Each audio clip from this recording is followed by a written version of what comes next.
말씀은 요한복음 13장 1절에서 38절에 있는 말씀을 보도록 하겠습니다. 1절에서 2절에 있는 말씀을 합독하고 말씀을 보도록 하겠습니다. 요한복음 13장 1절과 2절입니다. 시작. 유월절 전에 예수께서 자기가 세상을 떠나 아버지께로 돌아가실 때가 이른 줄 아시고 세상에 있는 자기 사람들을 사랑하시되 끝까지 사랑하시니라. 마귀가 벌써 시몬의 아들 가룟 유다의 마음에 예수를 팔려는 생각을 넣었더라. 아멘. 하나님 감사합니다. 오후에 말씀을 듣는 시간입니다. 이 말씀 듣고 세상에 나아가 승리해야 되오니 꼭 말씀의 은혜 받게 하시고 하나님 말씀을 듣는 우리들에게 성령님 충만하게 역사하여 주옵소서. 예수의 피가 강물처럼 흐르는 시간이 되게 하여 주시옵소서. 우리 구주 예수 그리스도의 이름으로 기도합니다. 아멘. 오늘 오후에 요한복음 13장의 말씀 말씀입니다. 자, 예수님께서 이제 십자가에 죽으시기 전에 한 사건을 소개하고 있습니다. 그것이 이제 예수님의 세족식이라고 하는 사건이 있는데, 예수님이 갑자기 식사하시다가 일어나셔서 세숫대야에 물을 떠오시고 제자들의 발을 이렇게 씻기시는 거예요. 그러니까 제자들이 얼마나 당황합니까? 처음에는 보통 사람이 아닌 줄 알고 쫓아다녔어요. 비범한 사람인 줄 알고, 랍비 정도, 또 이제 안드레 같은 사람은 세례 요한의 제자였다가 예수님이 세례 요한의 소개를 받고 예수님에게 와보니까 세례 요한하고는 비교가 안 되실 그런 분이에요. 그리고 쫓아다니다 보니까 그들에게는 이제 하나님의 아들이라고 하는 믿음이 생긴 겁니다. 같은 장소에서 밥을 먹고 같은 장소에서 잠을 자지만, 야, 하나님의 아들이구나. 두려움과 떨림, 그리고 그분이 이적을 행할 때마다 충격이 계속 쌓여가고 있는 그 예수님, 같이 있지만 두렵고 같이 있지만 너무 감사한 예수님이 자기의 발을 씻기려고 하니까 어떻게 합니까? 8절에 절대로 안 된다고, 절대로 안 된다고 8절에 그렇게 베드로가 얘기를 하죠. 그랬더니 예수님이 이렇게 얘기를 합니다. 내가 너희 발을 씻기지 아니하면 나와 상관이 없다. 이렇게 얘기를 하시니까 베드로가 어휴, 그러면 안 되지요. 그러면서 이제 저에게 손과 발도 다 씻겨달라고. 왜냐하면 그만큼 이제 예수님이 소중하고 예수님과 관계를 유지하고 싶으니까 그럼 이제 다 씻겨주세요. 그랬더니 예수님이 이렇게 얘기하십니다. 이미 목욕한 자. 그러니까 지금 예수님과 함께한 제자들은 이미 목욕한 자라고 얘기를 하고 계시는 거예요. 이게 굉장히 중요한 말인 겁니다. 즉 오늘 오전에 들었던 말씀과 연관이 될 수가 있겠죠. 예수님께서 제자들을 부르실 때 어떻게 부르셨다고 그랬어요? 산에서 하나님께 밤새도록 기도해서 그 제자들을 부르셨잖아요. 제자들 중에 또 12 사도를 부르셨기 때문에 이미 목욕한 자라고 하는 것은 하나님이 예수님에게 주신 자들, 또 예수님이 부르시고 선택하신 자들이라고 하는 거예요. 즉 예수님의 제자들은 예수님이 선택한 사람들이다 이거예요. 그것을 이미 목욕한 자라고 얘기를 하는 겁니다. 근데 예수님이 부르고 선택을 했다고 해서 끝나는 것이 아니라 발을 씻어야 된다고. 매일 발이 노출이 되기 때문에 발을 씻지 않으면 안 되는 것처럼 우리는 예수님이 불렀고 예수 믿기로 작정자, 즉 칼빈의 말에 의하면 택정받은 사람이지만 죄 때문에 우리가 발을 씻어야 된다. 즉 회개를 해야 된다라고 하는 겁니다. 좀 어려운 얘기지만 한 번 정도 들어보시고 나중에 자세하게 제가 설명해 드릴 수 있을 것 같아요. 여러분이 살아오면서 혹시 목사님들에게 칼빈의 5대 강령 이런 얘기를 들어보셨는지를 모르겠습니다. 즉 칼빈이 5가지 성경에 있는 것을 요약을 했다라고 얘기를 합니다. 우리 장로교는 칼빈이 만들었기 때문에 우리 장로교는 이 5가지를 목숨처럼 지켜요. 근데 사실은 칼빈의 5대 강령은 칼빈이 만든 게 아니고 나중에 그 네덜란드에서 17세기에 그 칼빈의 5가지에 반대해서 그 5가지 신학을 가지고 나오게 됩니다. 그게 그 알미니안이라고 하는, 그냥 좀 들어보세요. 알미니안이라고 하는 사람이 칼빈의 5가지를 반대해 가지고 그게 아니다라고 하는 걸 가지고 이제 도르트라고 하는 회의에서 154번의 회의에 걸쳐서 결국은 우리 성경이 말하는 게 이렇게 5가지입니다 해서 만들어진 게 칼빈의 5가지 강령이에요. 뭐 전적 타락, 전적 은혜, 뭐 견인, 뭐 불가항력적인 은혜, 뭐 이런 것들이 있는데 설명은 이제 나중에 해드릴게요. 근데 우리 장로교는 그 5가지가 절대적으로 다 옳다라고 생각을 해요.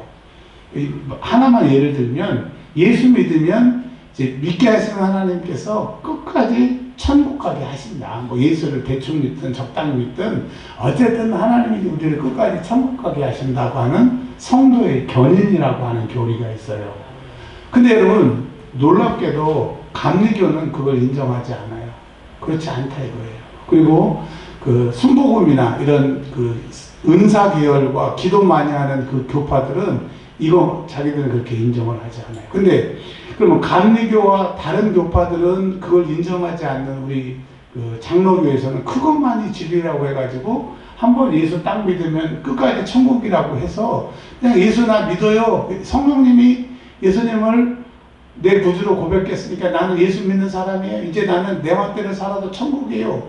그것 때문에 이 기독교가 이렇게 망조가 들게 되는 거예요. 그래서 미국에 갈보리 채플이라고 들어보셨는지 모르겠습니다. 척 스미스 목사님이 그 개척한 교회인데 막 크리스탈로 지어서 유명한 교회가 있어요. 한 3만 명 모이는 교회. 거기에서는 그 새신자들이 올 때 그 교리 교육을 시킵니다. 칼빈의 5대 교리가 다 맞는 게 아니고 또 웨슬레가 말하는 게 다 오는 게 아니고 우리 교회는 성경대로 이렇게 가르칩니다 라고 얘기를 해요. 제가 이제 좀 어려운 얘기지만 이렇게 얘기를 한 건 뭐냐면 칼빈이 만들지도 않았고 네덜란드 도르트에서 신학자들이 회의에서 결정한 게 구원이에요 아니면 성경이 구원이에요. 그러니까 칼빈의 5대 교리니 뭐 이런 거에 구원이 있는 게 아니라 성경대로 믿어야 된다라고 하는 것입니다. 그래서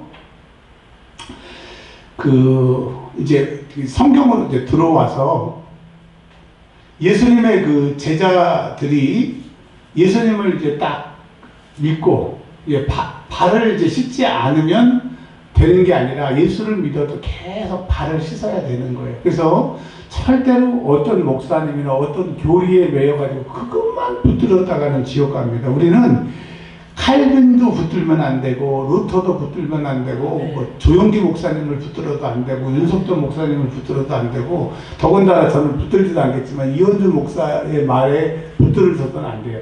오직 성경이 우리의 구원이라고 하는 거죠. 예수님이 발을 씻어야 된다는 것. 그리고 우리는 예수를 믿어도 회개해야 된다고 이제 얘기를 하시면서 이제 2가지를 이제 비교를 합니다. 하나는 지금 발을 씻고 있는 현장에 마귀가 그 성경에 보면 예수님을 시험할 때는 마귀라고 안 그러고 사단이라고 합니다. 사단이 예수님을 시험을 합니다. 근데 마귀는 똑같은 사단이 마귀인데 사람을 시험할 때는 주로 마귀라고 얘기를 해요. 마귀가 누구한테 신방을 왔느냐? 12명 중에서 제일 만만한 사람에게 신방을 옵니다. 근데 그게 누구였냐면 가룟 유다라고 2절에 얘기를 하고 있어요.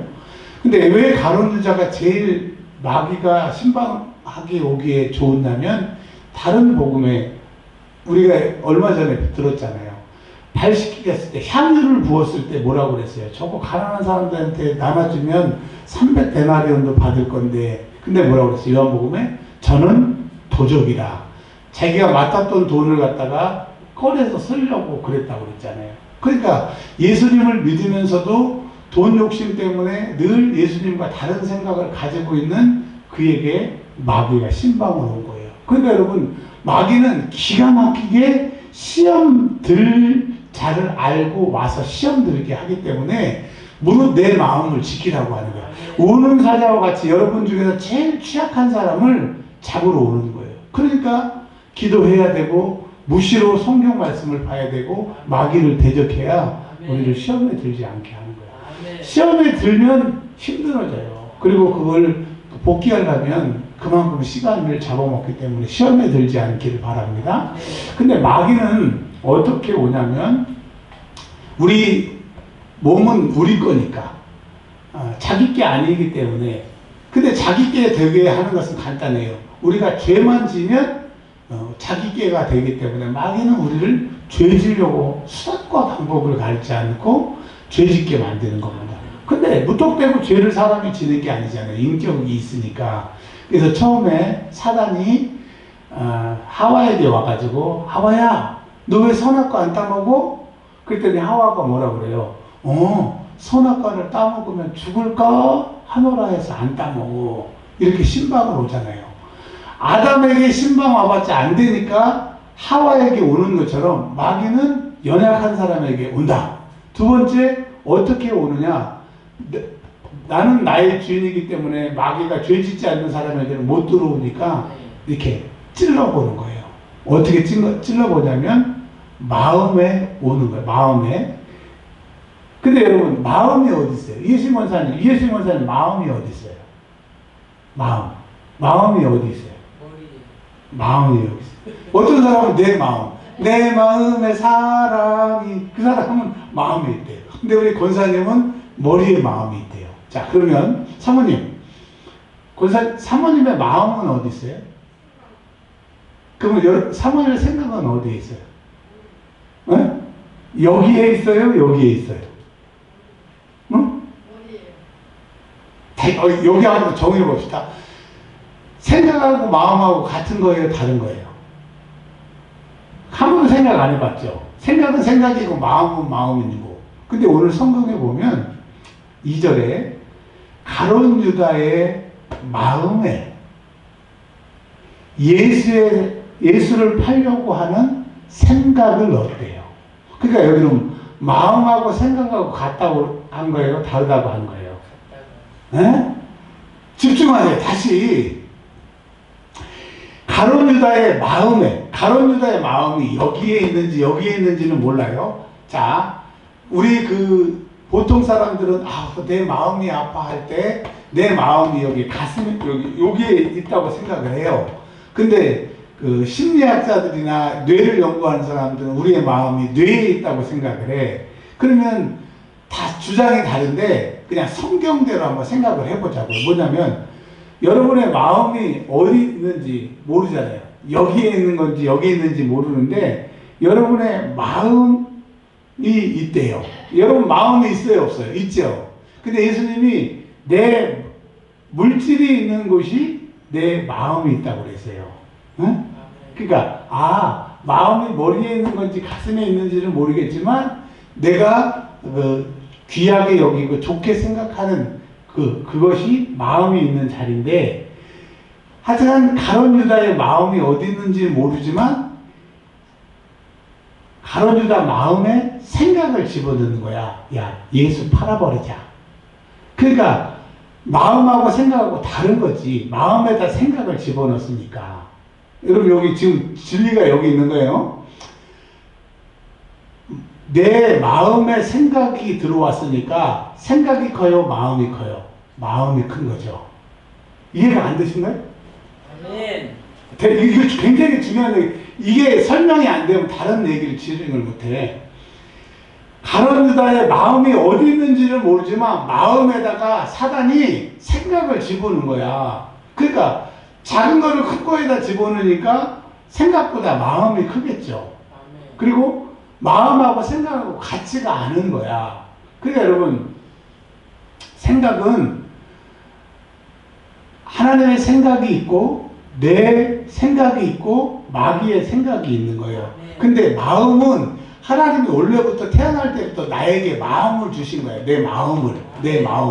그러니까 쉽게 설명하면 도표로 하면 여기에 내 마음이 있는 거야. 사람은 태어날 때부터 하나님이 육체 안에다가 내 마음을 만들어 넣어서 집어넣어 주셨어. 그래가지고 사람들은 밥 먹고 싶으면 밥 먹고, 밥 먹고 싶지 않으면 밥을 안 먹고, 자기의 마음 먹은 대로 사는 거예요. 근데 어느 순간에 내가 밥을 많이 먹고 살다가 이렇게 밥 많이 먹으면 당뇨병 걸리겠다라고 하는 내 밖에서 생각이 쑥 들어온 거야. 나 그 당뇨병 걸리면 안 되겠네? 그래서 그 생각이 들어오니까 마음이 바뀌었어. 야, 내가 당뇨병 걸려서 죽으면 안 되니까 이제 밥을 조금 먹고 운동해야 되겠다. 그러니 여러분, 마음은 내 거지만 이 마음을 좋게도 나쁘게도 만들 수 있는 게 생각인 거예요. 생각. 근데 이 생각은 밖에서 들어오는 거기 때문에 하나님의 생각이 들어오고 또 마귀의 생각이 나에게 들어오고, 물론 내 생각도 있어요. 내 생각은 내 마음 안에 원래부터 있는 거야. 그러니까 내 마음 안에 내 생각이 있고 내 마음은 움직이지 않는데 내 마음 안에 하나님의 생각이 들어오든지 마귀의 생각이 들어오게 되는 거예요. 그러니까 나는 내 마음에 내 생각대로 사니까 이 모양 이 꼴로 사는 건데, 어느 날 내 마음에 하나님의 생각이 들어와서 즉 성령의 생각이 들어와서 내 마음보를 고치니까 하나님의 사람이 되게 되는 거예요. 근데 반대로 마귀의 생각이 내 마음에 들어와서 그거를 쫓아가니까 죄를 쫓아가고 죄 짓다 보니까 사망에 이르게 되는 거예요. 무릇 지킬 것보다 내 마음을 지키라는 것은 생각을 잘 받아들여라 이 말이에요. 여기까지 이해가 되셔요, 안 되세요? 그렇구나. 그러니까 내 마음에 어떤 생각을 받아들이냐가 중요한데, 사단은 내 마음속에 있을 수가 없으니까, 내 마음속에는 내 생각만 살 수가 있으니까 머릿속으로 이렇게 들어와. 어떻게 들어오느냐, 내 마음속으로 들어오려고 야, 예수 팔아. 그러면 이제 머리가 생각을 하는 거야. 예수를 팔까 말까. 그러다가 여러분 27절에 사단이 그는 누구예요? 가룟 유다 속에 들어갔다는 거예요. 생각을 마음속에 받아들이니까, 그래 결정했어 라고 결정을 해버리니까 이제 마귀가 내 마음속에 들어와서 역사하는 거예요. 들어오면 여기다 집을 짓고 지가 이제 주인인 것처럼 지 멋대로 막 생각을 작용해가지고 내 육체를 사용해가지고 죄 짓는데 만들게 되는 거예요. 그래서 여러분, 내가 내 마음을 지키려면 생각을 지켜야 되고, 생각이 사단을 통해서 공격할 때 예수의 이름으로 내 생각의 문을 닫고 받아들이지 않을 때 마음을 지키고, 마음을 지켜야 죄 짓지 않게 되는 거예요. 자, 30절에 보니까 가룟 유다가 사단이 그 속에 마음속에 생각으로 들어와서 받아들이니까 예수를 팔려고 나가버렸어요. 이제 마음속에 그 사단의 생각이 들어오면 행동하게 된다라고 하는 거예요. 아셨죠? 네. 그렇구나. 내가 예수를 믿어도 내 마음속에 생각이, 사탄의 생각이 들어와서 그걸 내가 받아들이면 내 안에 마음속에 딱 사단의 생각이 들어오면 이제 그 생각이 내 육체를 끌고 밖에 나가서 예수 팔아먹게 하는구나. 그러니까 여러분, 기도해야 생각을 지킬 수 있고, 기도해야 사단의 생각이 내 마음에 못 들어올 수 있기 때문에 기도하라는 거예요. 그리고 기도할 때 이게 사단의 생각인지 하나님의 생각인지 내 마음에 들어와도 되는지 안 되는지를 분별할 수 있기 때문에 깨우 기도하라고 하는 거예요. 그런 은혜가 있기를 바랍니다. 자, 그리고요, 예수님께서 이제 그 34절에 보니까 가룟 유다가 나간 다음에 새 계명을 너희에게 주신대요.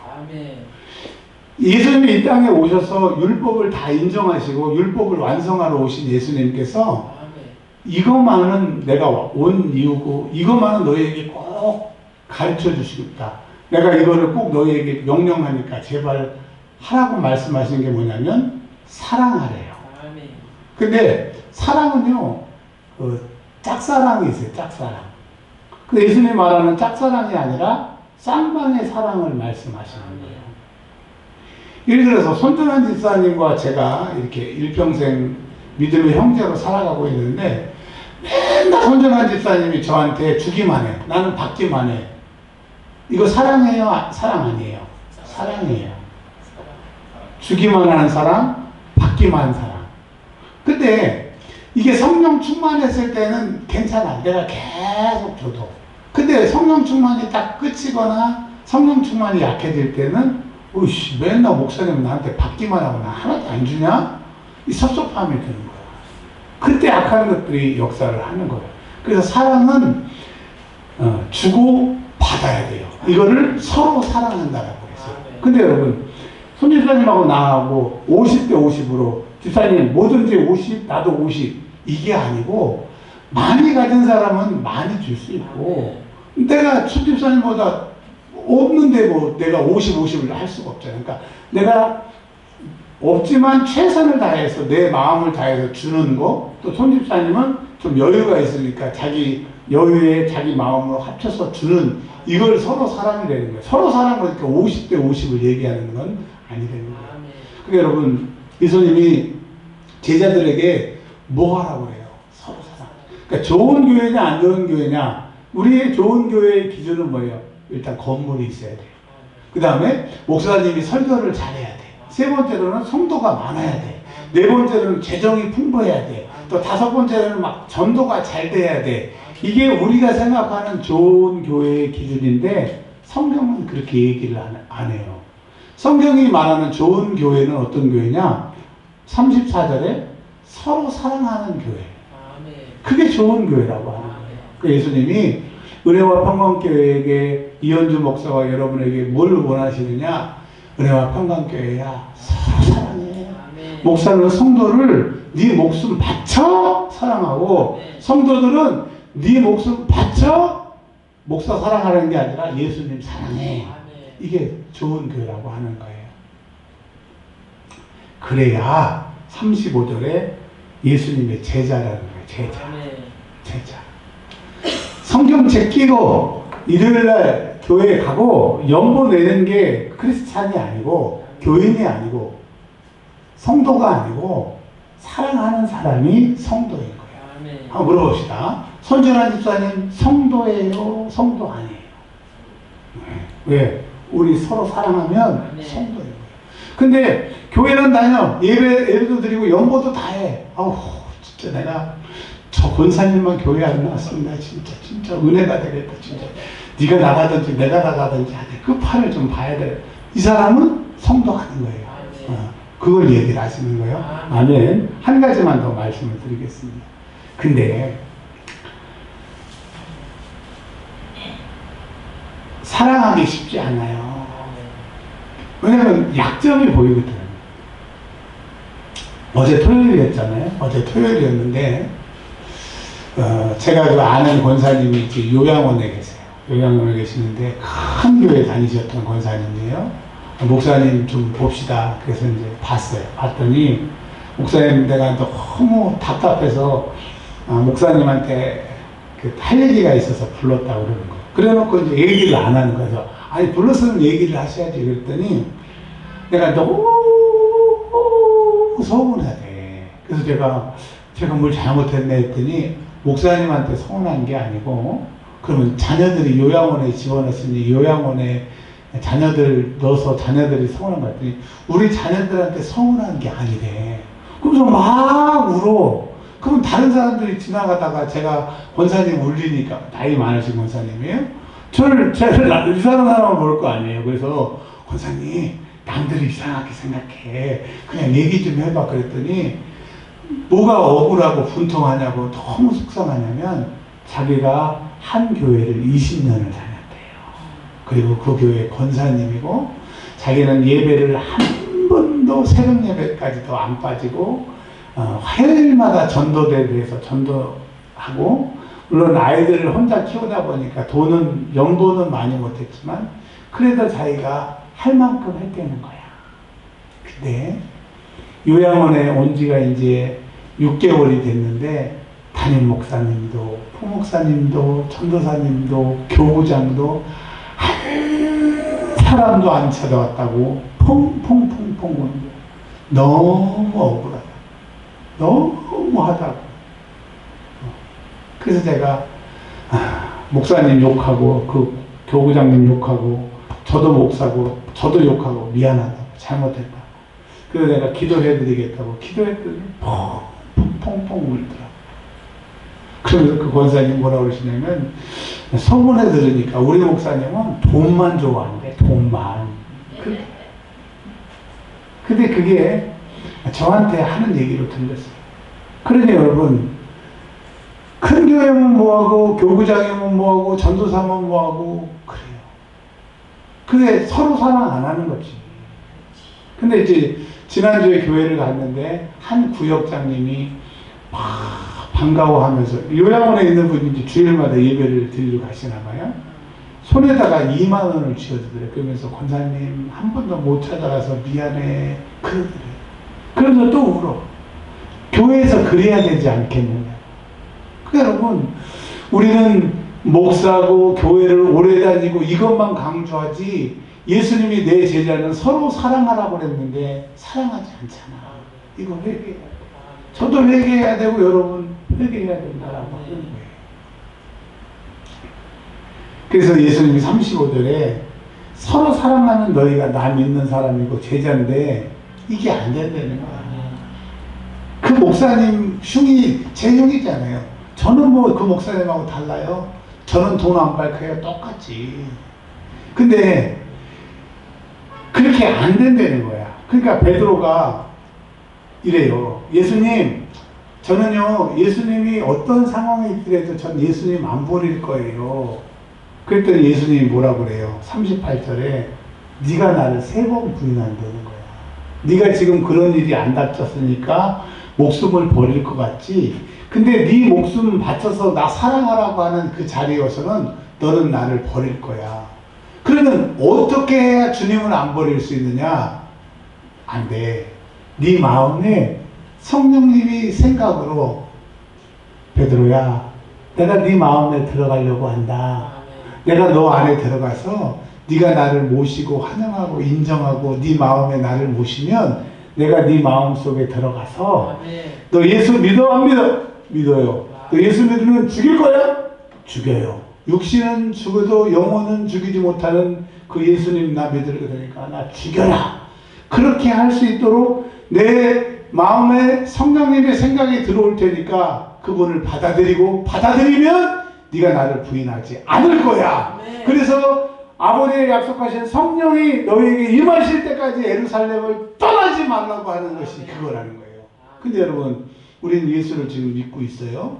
근데 예수를 믿고 있는데 성령을 받지 않고 예수를 믿으니까 하는 것마다 사람이 할 수 있는 건 하는데 사람이 할 수 없는 예수 부인할래 안 할래? 맨날 부인하는 거야. 왜? 성령 없이 예수 믿으니까.